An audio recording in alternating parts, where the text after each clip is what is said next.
امریکی think tank نے کہا ہے کہ 2026 میں بھی پاک بھارت جنگ کا دوبارہ جو ہے اس کے چانسز موجود ہیں. تو ڈاکٹر شازیہ آپ کو کیا لگتا ہے کہ اس دفعہ جو جنگ ہوگی وہ اسی آبی جارحیت کے نتیجے میں جو کشیدگی پیدا ہوگی اس پر آپ کو لگتا ہے کہ صورتحال اس حد تک ایسکلیٹ کر سکتی ہے؟ جو انڈیا کی جارحیت ہے وہ کسی بھی جنگ کی طرف جا سکتی ہے. پہلے بھی پرووکیشن انہی کی طرف تھی اور پھر نتیجہ بھی انہی نے بھگتا. لیکن ابھی فی الحال جو ہے جنگ سے زیادہ ہمیں جو اے سیمیٹرک پرابلمز ہیں وہ انڈیا کی طرف سے وہ زیادہ ہیں اور ان کا ہم مقابلہ بھی کر رہے ہیں اور اس کا انڈیا نے دیکھ بھی لیا ہے کہ اس کا اپنا اس سلسلے میں کیا حشر ہو رہا ہے. کہ ایک طرف جو ہے وہ 7 سسٹر سٹیٹس پہ ٹرمپ لینڈ بننے کی بات ہو رہی ہے کہ جی وہاں پہ وہ چکن نیک سارے کا سارا جو ہے ان لوگوں کو آپ فری کریں اگر وہ آپ کے ساتھ رہنا نہیں چاہتے. پورا ناگالینڈ جو ہے وہ الگ کریں یا بنگلہ دیش کا حصہ بنا دیں اور باقی جو ہے ان کا جو ساؤتھ کا علاقہ ہے وہ ویسے سینٹر کے ساتھ بالکل نہیں رہنا چاہتا ہے. اور 2 دن پہلے ایک امریکن ویلاگر ہیں بلاگ کرتے ہیں ان کے ساتھ جو ہے وہ بات میرے سے کر رہے تھے تو انہوں نے کہا کہ خود وہ سکھ ہیں تو انہوں نے کہا کہ جی میں آپ کو یہ بات بتا رہا ہوں بحیثیت خالصتانی کہ اگر پاکستان کے ساتھ اس دفعہ جنگ ہوئی تو جو انڈین پنجاب ہے وہ ڈیفیکٹ کر جائے گا ٹورڈ پاکستان اور آپ کو اس پنجاب کے گاؤں کی چھتوں پر پاکستانی پرچم دکھائی دیں گے. تو میرے لیے بہت حیران کن بات تھی کہ آن ریکارڈ یہ کہنا کہ وہاں یہ باتیں ہو رہی ہیں ایک ملک کے اندر یہ سب کچھ چل رہا ہے اور اس کے باوجود آپ دیکھیں ہیوبرس کیا ہے ہندوستان کی کہ اس کے باوجود وہ ایک ایسا نیریٹو ایک ایسا ریٹورک لے کر چلنا چاہ رہا ہے اور سمجھ رہا ہے کہ وہ نیریٹو بک رہا ہے پورے ریجن کے اندر. ایک تو اس کے اپنے اندر کا جو کریوسز ہیں اپنے اندر کی فالٹ لائنز ہیں وہ اتنی ڈیپ ہو گئی ہیں کہ ان کو پتا ہے کہ یہ اب ہم سے نہیں سنبھالی جا رہی. اور دوسری طرف وہ جو کراس بارڈر ٹیررزم ہے جو cross even intra continental terrorism ہے اس سے وہ باز نہیں آتا ہے. اور چیزیں جو ہیں وہ ایسے لگتا ہے جیسے پری کرسر ہیں جیسے بنگلہ دیش کے اندر جو انریسٹ ہے اور جو ریزنٹمنٹ ہے ٹورڈ انڈیا یہ دس کین لیڈ ٹو بگر اور براڈر جو ہے ریجنل جو ایونچویلٹیز ہیں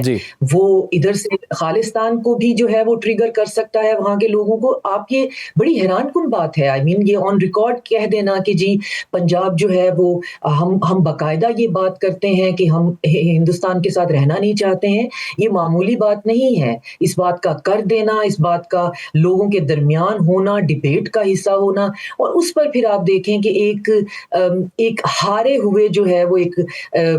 بالکل جیسے ہارا ہوا جواری ہوتا ہے وہ پھر دوبارہ سے جو ہے وہ شرط لگانے پر بھی تیار ہے اور اس کو پتا ہے کہ اب اس کے پاس بیٹ کے لیے نہ تو کوئی چیز ہے نہ کارڈز ہے نہ چپ ہے لیکن پھر بھی اس نے مار کھانی ہے اور بہت مار کھانی ہے. تو اب پورا ریجن جو ہے وہ مل کر اس دفعہ جو ہے اس مارک میں ہمارا حصے دار بنے گا کیونکہ سب دیکھ رہے ہیں کہ آؤٹ لائر اس پورے ریجن میں صرف ایک ہے جو نہ خود چین سے بیٹھتا ہے. چین اس نے اپنے اندر کا برباد کر لیا ہے. وہ مہا بھارتا جو ہے وہ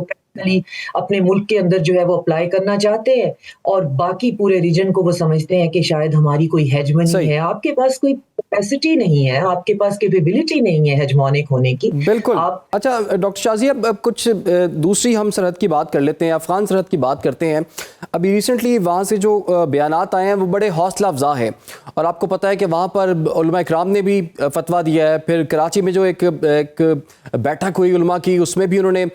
یہ فتویٰ جاری کیا. تو آپ کچھ پر امید ہیں کہ افغانستان اور پاکستان کے معاملات میں آنے والے دنوں میں کچھ بہتری آ سکتی ہے اور خاص طور پر جو سعودی عرب کا ایک انفلوئنس ہے پھر چائنا کا انفلوئنس ہے پھر تاجکستان کے ساتھ جو معاملات ہیں خاص طور پر پاکستان کے ساتھ ان کی بہت لمبی 2600 کلومیٹر کی سرحد ہے. تو کیا افغانستان اس دباؤ کا شکار ہے کہ وہ پاکستان کے ساتھ مذاکرات کے ذریعے اس معاملے کو حل کر سکے؟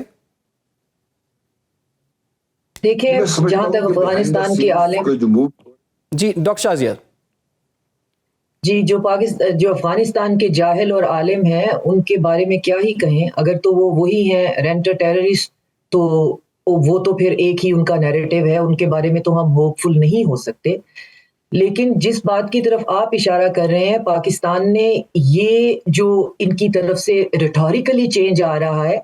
یہ بھی پاکستان کی ڈپلومیٹک جو ہے وہ ون ہے. پاکستان کے اوپر ایک نیٹ سیکیورٹی سٹیبلائزر کا ایک بیج ہمیں ایک تاج پہنا کر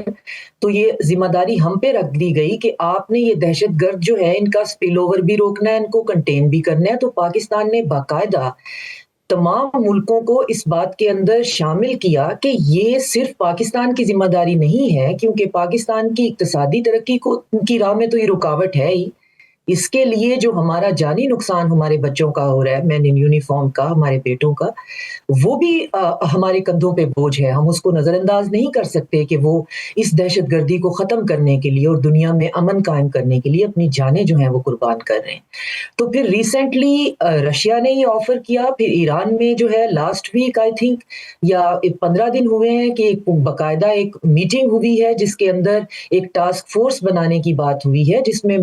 بہت سے ملک جو ہیں جو کہ افیکٹڈ ہیں اس چیز سے, خاص طور پہ سینٹرل ایشیا, چائنا اور رشیا, ایران, یہ اپنی ایک کولیکٹیو فورس بنائیں گے اس ٹیررزم کے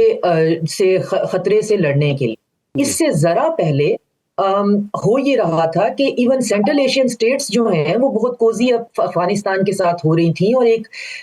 تمریز جو ہے وہ ترمیز ڈائلاگ ایک ہو رہا تھا جس کے اندر افغانستان کے اندر اقتصادی ترقی کی بات ہو رہی تھی, اور پھر اس کا سیکنڈ راؤنڈ جو ہے وہ دوحہ میں بھی ہوا. تو ہم اقتصادی ترقی کی بات تو سب سے پہلے پاکستان نے کی. پاکستان پچھلے 40 سال سے یہ کہتا آ رہا ہے کہ افغانستان کے اندر اقتصادی ترقی ہونی چاہیے, لیکن اقتصادی ترقی جو ہے جب تک آل انکلوسیو گورنمنٹ نہیں ہوگی, جب تک وہاں سے ایک ٹیررسٹ رجیم ہٹے گی نہیں, اس ویکیوم کو اگر وہاں کی ریپرزینٹیٹیو فل نہیں کریں گے, وہاں کی عورتیں, وہاں کے بچے, مائنورٹیز اور تمام سیکٹیرین جو گروپس ہیں وہ اس کے اندر شامل نہیں ہوں گے, تو اقتصادی ترقی تو ہم نے دیکھ لیا. تو یہ جو ابھی کی آپ ڈیولپمنٹ دیکھ رہے ہیں, افغانستان کا جو لہجہ بدلنا ہے, یہ بھی پاکستان کا اپنے اڑوس پڑوس میں اور براڈر ریجن میں اور دنیا کو یہ سمجھایا گیا ہے کہ یہ آپ آرام سے اپنے کمروں میں نہیں بیٹھ سکتے ہیں پاکستان کو نیٹ سیکیورٹی سٹیبلائزر بنا کر اور پھر بعد میں فورم کروا کے جی آپ افغانستان کے ساتھ اقتصادی ترقی کرنا چاہتے ہیں. اقتصادی ترقی ہم سے زیادہ کوئی نہیں کرنا چاہتا ہے, ان کے ساتھ تعلقات بنانا چاہتا ہے. ہمیں ایک ڈی سٹیبلائز نیبر جو ہے وہ کبھی فائدے میں نہیں ہے, لیکن یہ سب جو ہوگا یہ مل کر ہوگا. اور جب ہر طرف سے پریشر اب آیا ہے اور پاکستان کی کوششوں سے آیا ہے تو آپ کو بدلا ہوا لہجہ نظر آتا ہے. اور بدلے ہوئے لہجے میں ایک اور چیز بھی آپ ڈاکٹر شازیہ آپ صحیح کہہ رہی ہیں کہ لہجہ تو بدلا ہوا نظر آیا.